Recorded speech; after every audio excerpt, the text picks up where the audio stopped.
అందరికీ నమస్కారం అండి. ఒక విచిత్ర విషయం. దానికి ముందు చిన్న ఉదాహరణలు. అవేమంటే, మనవారు ఎప్పటి నుండో గుడ్డు ముందా కోడి ముందా అనే ఒక సమస్యను ఎన్నో తరాల నుండి వల్లించుకుంటూ వస్తున్నారు కదా. అలాగే చెట్టు ముందా ఇత్తు ముందా, ఇది కూడాను అటువంటిదే కదా. అలాగే పగలు ముందా రాత్రి ముందా, అలాగే ఆడజాతి ముందా మగజాతి ముందా, ఇటువంటి విచిత్ర సమస్యలు అనేవి మనకు ఎన్నో తరాల నుండి మన మానవులకు పరిష్కారం అనేది దొరకకుండా అలానే మిగిలి ఉన్నాయి కదా. ఈ విషయాన్ని పక్కన ఉంచితే ఇక అసలు విషయం ఏమంటే, ఇక మానవ జాతి అనేది ఎలా పుట్టింది.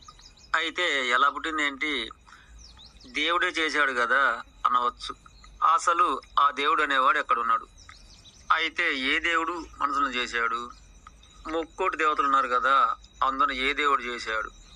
ఇంకను ఇతర మతాలలో గల దేవుళ్ళు కూడా ఉంటారు కదా. వీరందరిలో మన మానవులను చేసే దేవుడు ఎవరు? నిజానికి ఈ ప్రపంచంలో గల దేశాలలో వేలు లక్షల కొలది గుళ్ళు ఆలయాలు ఉన్నాయి కదా.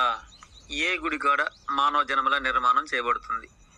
ఏ గుడికాడ మానవ శిశువులను చేసి అన్ని ఊర్లకు పంపగలుగుతున్నారు. నిజానికి ఏ గుడికాడ కూడాను మానవ బిడ్డలను చేసి ఊర్లకు పంపడం లేదట కదా. ఏ గుడికాడ కూడాను మానవ శిశువుల నిర్మాణ కర్మాగారం అనేది లేదట కదా. నిజానికి ఈ భూగోళం చుట్టూ గల 192 దేశాలలో కూడా ఏ గుళ్ళో కూడాను మానవ బిడ్డలను తయారు చేసిన రుజువులే లేవట కదా. ఇది 100% నిజమేనట కదా. ఇది నిజమే అయినా మన మానవాళి అందరు కూడాను ఆ గుడికి ఈ గుడికి వెళుతూ ఆయా గుళ్ళలో ఉన్న దేవుడు మన బిడ్డలను ఇచ్చాడంటూ ఇక ఆయా బిడ్డలకు ఆయా గుళ్ళలో ఉన్న ఆ దేవుళ్ళ పేరే కదా పెట్టుకునేది. మనము ఆయా దేవుళ్ళ పేరు పెట్టుకోవడం అనేది 100% నిజమే కదా. కానీ ఏ దేవుడు కూడాను మనిషి బిడ్డలను చేసినట్టుగా నిదర్శనలు సాక్ష్యాలనేవి నాటి నుండి నేటి వరకు మచ్చుకు కూడాను లేవట కదా. నిజానికి ఆయా గుళ్ళల్లో గల ఆ దేవుళ్ళను మన మానవులమే తయారు చేసుకుంటున్నాము కదా. ఇది మాత్రం బోటకం కాదు కదా. ఖచ్చితంగా మనమే కదా ఆయా దేవుళ్ళను తయారు చేసుకునేది. దీనిని బట్టి దేవుడు మనను తయారు చేస్తున్నాడా, మనమే దేవుళ్ళను తయారు చేస్తున్నామా? మనను తాను చేసిన సాక్ష్యాలు మాత్రం మచ్చుకు కనిపించడం లేదు. కానీ మనమే ఆ దేవుళ్ళను చేస్తున్న సాక్ష్యాలు మాత్రం 100% నిజమే కదా. పైగా మనము చేసుకున్న ఆ దేవుళ్ళనే మనము అది ఇవ్వమంటూ ఇది ఇవ్వమంటూ బిడ్డల్ని ఇవ్వమంటూ ఆస్తులు ఇవ్వమంటూ మేము ఏ పని చేయకుండా మాకు అన్ని రావాలంటూ ఇంకను విచిత్రంగా ఇతరుల నోటికాడిది, ఇతరుల ఇళ్ళది, ఇతరులు సంపాదించుకున్నది ఇవి కూడాను దొంగిలించి పట్టుకొచ్చి మాకు ఇవ్వమంటూ ఈ విధమైన మొక్కులే కదా మన చేత్తో చేసుకున్న దేవుళ్ళను మనం అడిగేది. మన చేత్తోనే దేవుళ్ళను తయారు చేస్తున్నమాట 100% నిజంగా కళ్ళకు కట్టినట్టుగా కనిపించుతూనే ఉంది.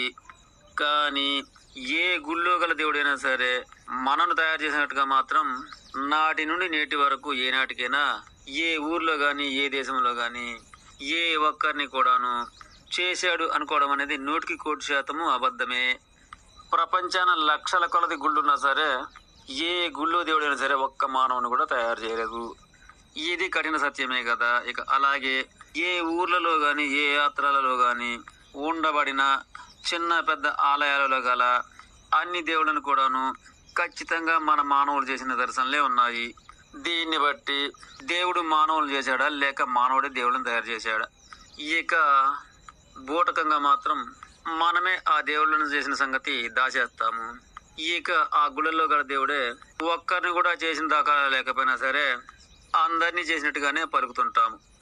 దీనిని బట్టి నిజాన్నేమో అబద్ధం చెప్తున్నాము, అబద్ధాన్నేమో నిజం చెప్తున్నాము. కళ్ళకు కట్టినట్టుగా ఈ నిజాన్ని చెప్తే మాత్రం తప్పు అంటాము.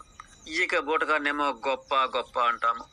ఇక విచిత్రమయమైన బూటకాన్ని మనం ఆచరిస్తూ మనము చేసిన గుళ్ళకే వెళ్ళి ఇక మనము చేసిన ఆ విగ్రహ దేవుళ్ళని అడుగుతూ నాకు అది కావాలి, నాకు ఇది కావాలి, ఏదో కావాలి, మరేదో కావాలి, ఇంకేదో కావాలంటూ తంత్రాలు, తతంగాలు, ఆచారాలు, కట్టుబాట్లు, అబ్బో ఈ విధంగానే మానవాళ్ళంతా కూడాను నిజాన్నేమో అబద్ధం అంటున్నారు, అబద్ధాన్నేమో నిజం అంటున్నారు. దీనిని బట్టి మానవ జాతి బ్రతుకంతా కూడాను ఏమిటి, అసలు ఏమిటి? మీరు తప్పనుకున్నా, ఒప్పనుకున్నా, ద్రోహి అనుకున్నా, శిక్షించాలి అనుకున్నా, నా తల్లిదండ్రులు ఇచ్చిన ఈ జన్మకు ఏం తెలిసిందో అదే చెప్తున్నాను. అదేమంటే, మీరు చేసుకున్న ఆ విగ్రహ బొమ్మలు దేవుళ్ళు కారు. అలాగే మిమ్ములను ఆ విగ్రహాలు తయారు చేయలేదు. ఇది నిజము కాదు, అది నిజము కాదు. అంతేకాదు, ఇక మీరు తరతరాలుగా మీరు ఆయా గుళ్ళకి వెళ్ళి నాకు అది ఇవ్వు, నాకు ఇది ఇవ్వు, నాకు అది చెయ్యి, నాకు ఇది చెయ్యి అంటూ అలా వేల తరాల నుండి అడిగి పొందినవాడు ఏ ఒక్కడు లేడు. కానీ ఈ సకల చరాచర జీవజాతులను కూడాను ఈ అనంత విశ్వంలో ఒకే ఒక విశ్వశక్తి ఉంది. అది అన్ని మతాల వారిని, అన్ని కులాల వారిని, సకల చరాచర జీవజాతుల్ని ఆది నుండి అంతం వరకు అనంతకాలము కూడా అన్నింటి యొక్క ఉత్పత్తి, పెంపు, వినాశము కూడాను. ఆ విధంగా ప్రకృతి తన ధర్మాన్ని అణువు నుండి అనంతం వరకు, ఆది నుండి అంతం వరకు అలుపు సొలుపు లేకుండా పయనం అనేది సాగుతూనే ఉండును. ఇది బోటకము కాని విశ్వ రహస్యము. కనుక అది నమ్ముతారో ఇది నమ్ముతారో మీ ఇష్టం. తప్పైతే క్షమించండి.